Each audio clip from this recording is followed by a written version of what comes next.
With many of you staying home, working from home, and homeschooling, we thought you'd possibly be making more breakfast. So Vince would like to show you how to make the perfect scrambled egg. That's right. Today we're doing some things with eggs. We're going to do scrambled eggs over here, and we're going to be making Hollandaise sauce over here, which is a great accompaniment for any breakfast item, maybe not cereal.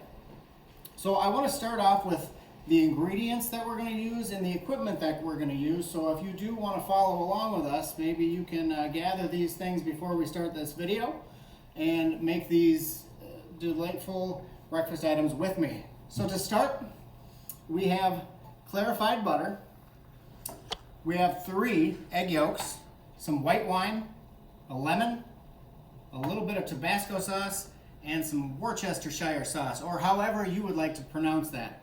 Please comment below and tell us phonetically how you spell that or say that. The tools we're going to need are a wire whisk, a big metal or glass mixing bowl, it doesn't really matter, a towel, a deep saucepan, or at least 3-4 inches deep, and that filled with about 1 inch of water and a burner. That's for our Hollandaise sauce. For our scrambled eggs, you're going to need a saucepan, cold, 3 eggs, salt, white pepper preferred, a little bit of sour cream or creme fraiche, whatever you have at home, and a couple 1-ounce portions of butter. Now this time I brought my tasting spoons, I don't need tongs, and I've got a plate to set my eggs on when we're done. So we're going to go ahead and start off with Hollandaise sauce, because you can leave that out to the side and it'll sort of take care of itself. As I said, we've got our water at a very low boil. You want to set your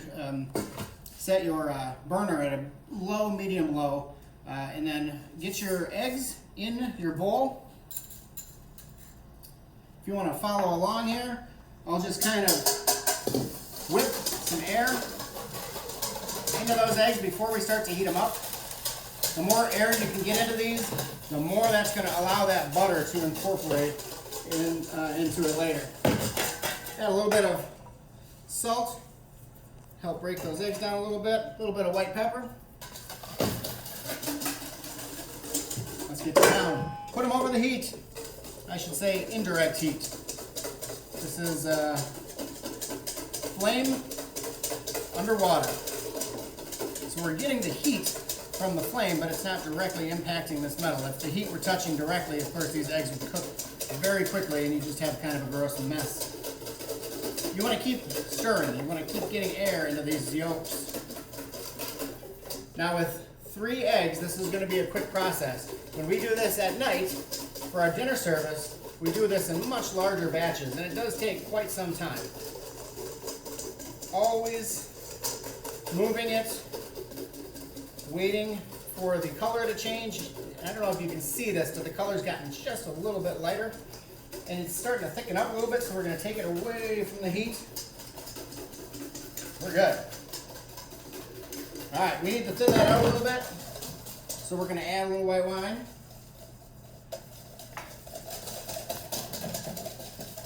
There we go. I wasn't paying attention there, but we're back to a good point here. Alright. We're going to turn our heat off. We're going to take the pan away. We're going to put a towel over the top. This is going to give us a nice surface to whisk our butter in. Very slowly, you can incorporate your clarified butter. Now this butter is about 165 degrees, which is where you want it. You can deviate 5 degrees in either direction and it won't affect it too much. But 165 is a great temperature. So, as long as you keep moving, you won't cook your eggs. And it's going to start to take on the qualities of a beautiful Hollandaise sauce. And if you've incorporated enough air into those egg yolks, you really don't need to worry about dumping the butter in too quickly. You can get a good amount in there and it's still going to be a nice thick sauce. Alright, we're about to the point where it's some peaks, which means we can thin it out again. We're going to thin it out with a little Tabasco sauce. I had to look at the lid to make sure nobody had taken it off because, like I said, in evening service we do this in much larger quantities, and sometimes I'll accidentally dump in about 2 or 3 tablespoons of Tabasco sauce, and that's not very good. And then just a couple drops of Worcestershire sauce. Give that a good mix.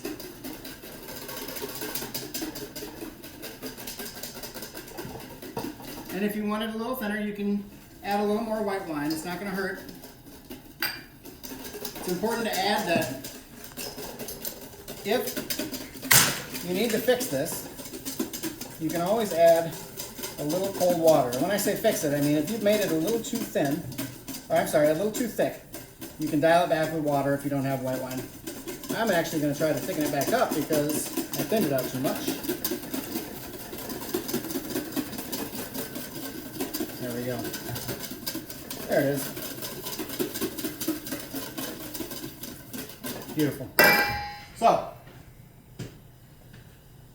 grab my towel, clean that out. We've got ourselves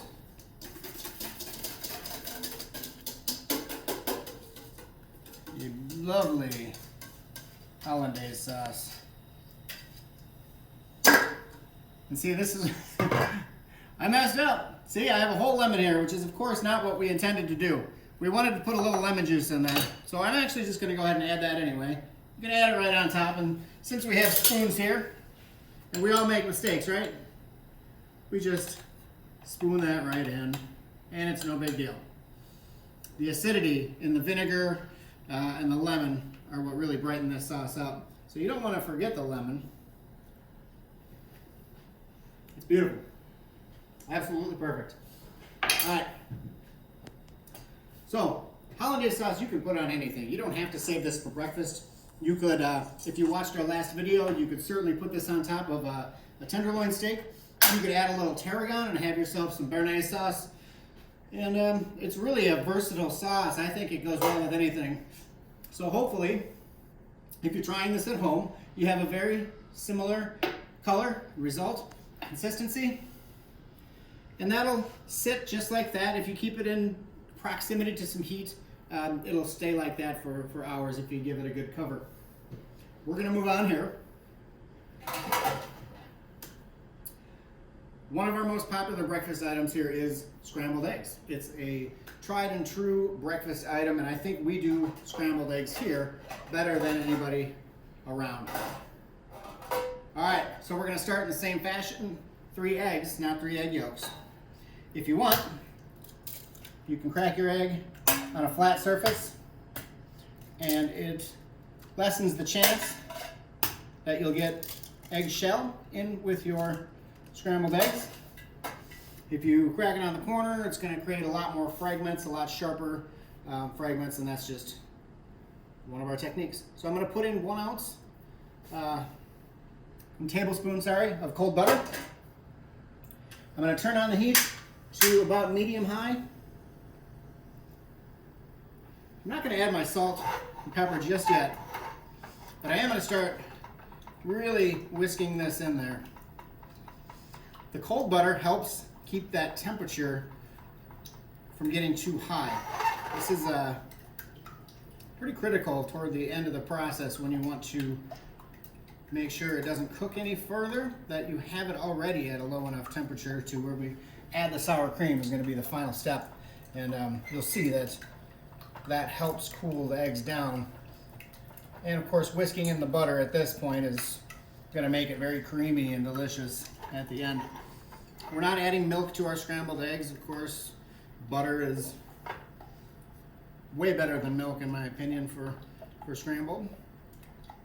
You're also okay to use clarified butter if you want. I would just suggest again that you use cold clarified butter. So you start to see the eggs cook along the edges. You can take it away from the heat a little bit. And again, just like Hollandaise, it's like any eggs with a sauce or scrambled eggs, you want to keep the eggs moving.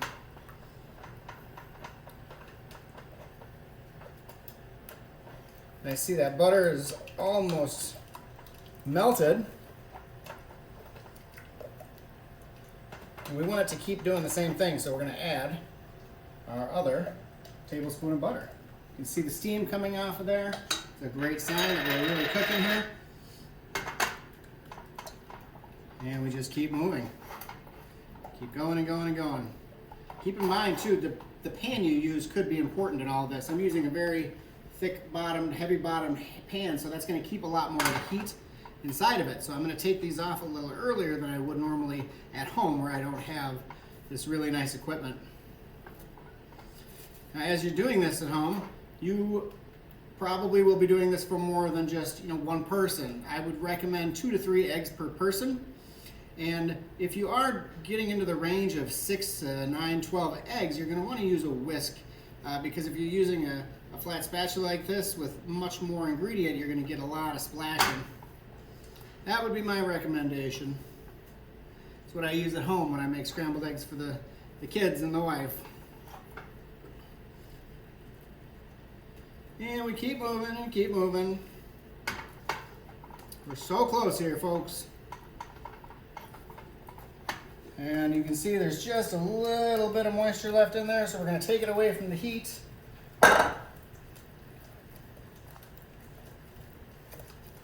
Add a little pepper, pinch of salt, and just a little, about 2 teaspoons of sour cream. We're going to keep it moving. If you're getting little dried bits of egg toward the bottom or on the side of the pan, you've probably gone a little too far with the heat. But if it looks like this, this is going to be good. Hopefully you can kind of see in there, that's exactly the consistency we're going for. They look underdone, but they're not. The fats are glistening, and that sort of looks like undercooked egg, but we're good. We're golden. This is absolutely beautiful. And this is, again, you can serve this with toast or bacon or even pan-seared veggies would be really good with this. And then if you want, you could even put a little hollandaise on top. That's what we're looking for right there. And we'll just do a little parsley garnish for some contrast, some love. That's it. Those are perfect scrambled eggs. I wanted to keep this video simple. Last week we did the butcher shop breakdown, and I believe we'll do another one next week. But this, I just wanted to sort of show you something easy and quick you can do for your families at home with some simple ingredients, a short amount of time, and I think that we're done here. I hope everybody enjoyed this video. I really hope everybody is doing well out there. I know that it hasn't gotten any easier out there since last week. If you have any questions, please comment at the bottom of this video. I won't be available to answer your questions tonight because I'll be here on the line making your carry-out orders. Remember, if you place a carry-out order for $25 or more, you are entered into a drawing in which you can win a gourmet dinner for 4 right here at the club, cooked by me. Again, my name is Vincent Martz. I'm the executive sous chef here at the Lafayette Club. Be safe.